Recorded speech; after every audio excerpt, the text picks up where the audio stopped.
Bonjour à toutes et à tous, ravi de vous retrouver pour ce JT Breton dans l'actualité de ce mardi 11 juin 2019 à Lorient. C'est toujours l'attente et la recherche du conducteur après le drame qui a coûté la vie à un enfant et blessé un autre grièvement. Le portrait du jeune homme et de sa passagère ont été diffusés par la police ce mardi. Des secteurs économiques recrutent et veulent le faire savoir en Bretagne. L'industrie et l'agriculteur bretonne ont besoin de personnel qualifié. Et puis lutter contre les chenilles processionnaires et la pyrite du buis, ce sont les nouvelles techniques naturelles qui se développent avec des mises en œuvre originales.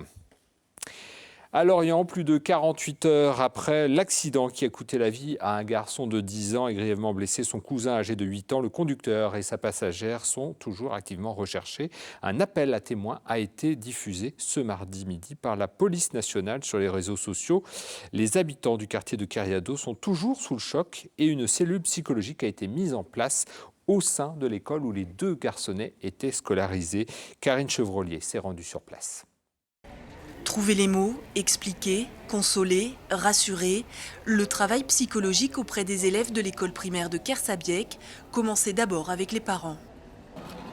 Depuis hier, c'est vrai que tout le monde en parle, donc c'est pas facile pour les enfants, surtout quand ça vient de l'école. Et on a été sur le lieu de l'accident pour qu'ils comprennent mieux, pour qu'ils puissent voir ce qui s'était réellement passé, quoi. Elle, en fait, elle voulait pas venir parce qu'elle connaissait bien son collègue qui est décédé, mais je lui ai forcé quand même. Dès que je lui ai dit ça, il s'est mis à pleurer en disant je ne verrai plus mon copain parce qu'il jouait souvent avec lui dehors. Comme tous les matins, je l'envoie à l'école. Et là, il me donnait la main alors que d'habitude, il est en CE1 et il ne donne pas la main. Et là, il me donnait la main ce matin. Ce mardi matin, 2 psychologues de l'Éducation nationale étaient présents au sein de l'école. Une cellule du groupement d'accompagnement des situations traumatiques a également été dépêchée sur place. Ils vont intervenir dans chaque classe pour expliquer la situation et après être en soutien à l'équipe pédagogique. Bien sûr, les familles sont toujours affectées et c'est normal. Vous pouvez comprendre le drame et le choc qui s'est passé. C'est tout Lorient qui est affecté. Et ce matin, l'équipe pédagogique était très affectée, mais ils sont là, présents pour soutenir les enfants. Ce jeudi, un hommage sera rendu au petit garçon décédé. Une marche organisée par l'association culturelle turque du pays de l'Orient partira à 13h30 du local de l'association pour se rendre jusqu'au lieu de l'accident. On poursuit avec l'actualité en images dans votre région. C'est dans le 5 Info préparé aujourd'hui par Jérôme Gallo avec les rédactions du Télégramme. CHU de Rennes, le personnel urgentiste une nouvelle fois agressé ce lundi. Parce qu'elle attendait depuis trop longtemps, une jeune patiente s'en est pris à un médecin, une infirmière et 2 aides-soignants. Blessés, les 4 soignants ont déposé plainte au commissariat.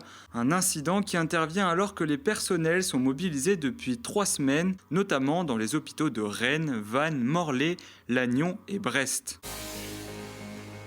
Un élevage morbihanais de 185 poules pondeuses dans le viseur de l'association L214. Cette dernière revient à la charge, vidéo à l'appui, pour dénoncer les mauvaises pratiques de l'agriculture intensive. Les images montrent des volailles entassées les unes sur les autres sans percevoir un seul rayon de soleil. Des cadavres en décomposition jonchent le sol. L'agricultrice incriminée dénonce une mise en scène et parle de harcèlement. Voici les images surprenantes d'un phénomène assez rare. Ce lundi vers 15h, le ciel s'est vite assombri sur l'île d'Ouédic, laissant apparaître une trombe marine. La colonne formée d'air et d'eau au faux air de tornade s'est manifestée pendant une dizaine de minutes avant de disparaître sans faire de dégâts. 4 sites bretons ont été retenus dans la nouvelle liste du loto du patrimoine dévoilée ce mardi. Il s'agit de l'ancienne gare de Brélidy à Pleuc-du-Trieux, de la maison Pinchon à Landéda, du pont médiéval du Couesnon à Valcouesnon et de l'ancien couvent des Carmélites à Pleurmel. S'ajoute un 5e site déjà annoncé en mars dernier, celui de la glacière d'Etel. C'est fait, Maëlys Georgelin du Petit Prince à Etel a remporté la grande finale du meilleur pâtissier professionnel, l'émission culinaire d'M6. Pour s'imposer, Maëlys et ses coéquipiers ont réalisé un entremets résolument breton, au blé noir, pommes et caramel beurre salé, à table. L'agriculture recrute. Le secteur représente 10% de la main-d'œuvre régionale en Bretagne et doit se renouveler. Le nombre de départs à la retraite est croissant et le recrutement qui en découle également. Cette semaine, Pôle emploi et l'Association nationale emploi-formation en agriculture lancent donc la semaine de l'emploi agricole afin d'informer sur ces métiers délaissés, mais en plein devenir. Gilles Burel, chargé de projet à l'ANEFA, répond aux questions de Romain Labbé. Le nombre d'exploitants diminue, les exploitations grandissent et aujourd'hui, pour à peu près entre 350 et 400 départs annuels en retraite d'exploitants agricoles, vous avez une centaine, 150 installations.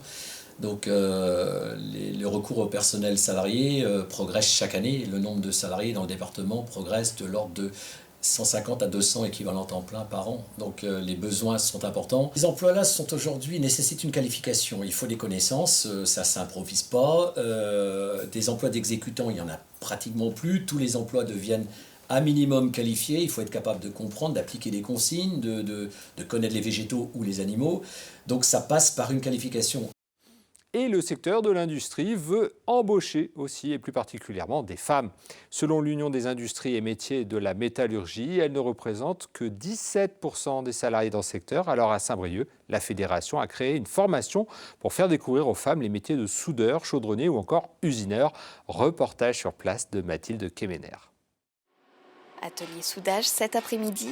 Pour cette ancienne guide touristique en recherche d'emploi, elle a décidé de découvrir à travers une formation à Saint-Brieuc les métiers de l'industrie. C'est Pôle emploi qui lui a soumis l'idée.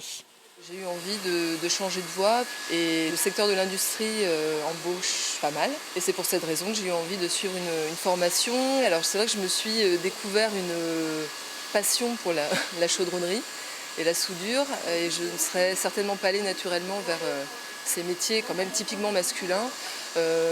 Malgré ça, c'est vrai qu'ici on a quand même notre place et c'est pour cette raison qu'il est vraiment intéressant de suivre cette formation. Durant 3 mois, les 10 stagiaires, toutes en reconversion, vont aussi découvrir le métier d'usineur, de technicien de maintenance ou encore de conducteur de travaux. Le but est de déclencher l'envie de poursuivre une formation dans l'un de ces métiers. Les femmes ne représentent que 17% des salariés du secteur. Je les encourage fort à venir dans ce métier parce qu'il y a énormément de demandes. Et puis les femmes sont très minutieuses et agiles, habiles au niveau des mains, peut-être plus souvent mieux que les hommes même. Et pour cette première année, la formation semble être une réussite. Ça marche très bien. En termes d'intégration, on a déjà quelques femmes qui se positionnent sur le métier de soudage, de chaudronnerie. Donc on devrait avoir un taux d'intégration assez important. Un job dating est aussi prévu à Saint-Brieuc le 28 juin. L'industrie recrute et ouvre ses portes à tous les profils. Proposer des meubles éco-construits avec des matériaux biosourcés, c'est le défi que s'est lancé une entreprise lorientaise. Elle a trouvé un fabricant à quelques kilomètres de là, à Rosrénin, pour respecter la démarche durable et les circuits courts. Karine Chevrolier. Ça, c'est la finition comme elle est et les petits trous. J'ai pas tout enlevé, j'ai enlevé juste la première couche, mais on peut enlever encore cette couche-là. Ce luminaire est fabriqué par impression 3D. Il est l'une des créations portées par une toute jeune maison d'édition de mobilier design. Sa particularité est l'emploi uniquement des matériaux biosourcés. Et c'est joli là, comme ça. Ah, c'est top. Ah, c'est des matériaux qui sont respectueux de l'environnement. On va des plus traditionnels comme le bois ou la céramique, aux plus innovants comme certains bioplastiques via l'impression 3D, ou les biocomposites. Il est possible d'être audacieux dans la création, de faire de l'innovation durable, montrer qu'il y a une alternative au design tout plastique. Les artisans et fabricants choisis sont principalement régionaux et suivent cette ligne conductrice. Dans un secteur encore peu développé, tests et ajustements sont parfois nécessaires. C'est eux qui nous ont dit qu'ils aimeraient bien travailler avec la fibre de lin.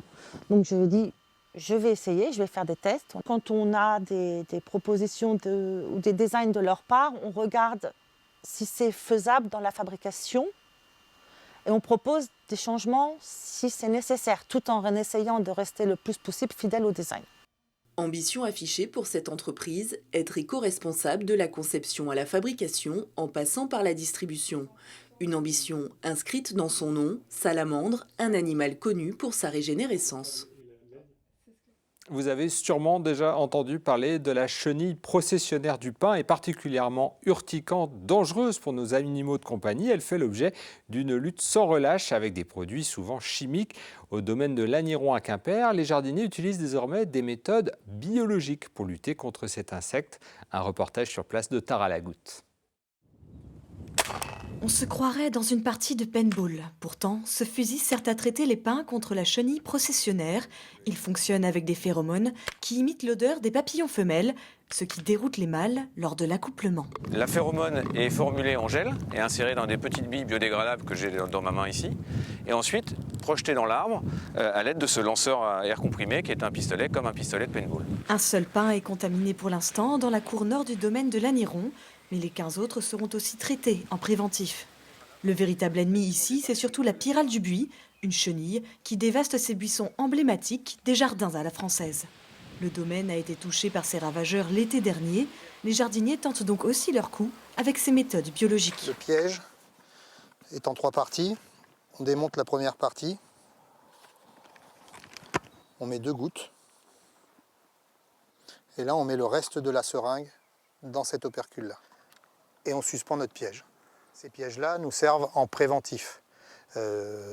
Par la suite, le curatif sera fait sur le buis lui-même avec l'hormone de confusion. Et c'est là qu'on va les piéger. Donc plutôt que de rencontrer les femelles, ils vont aller dans le buis et ils vont périr suite à ça. À peu près un gros tiers de nos buis ont été sévèrement touchés, mais pas anéantis, mais sévèrement touchés. Alors cette année, ça va être vraiment la saison test. Et donc voilà, on s'y prend de bonne heure avant le vol des papillons. Le produit se diffuse pendant 3 mois et doit être appliqué à chaque génération de papillons. Ceux des pyrales et des processionnaires devraient arriver dans les jours qui viennent.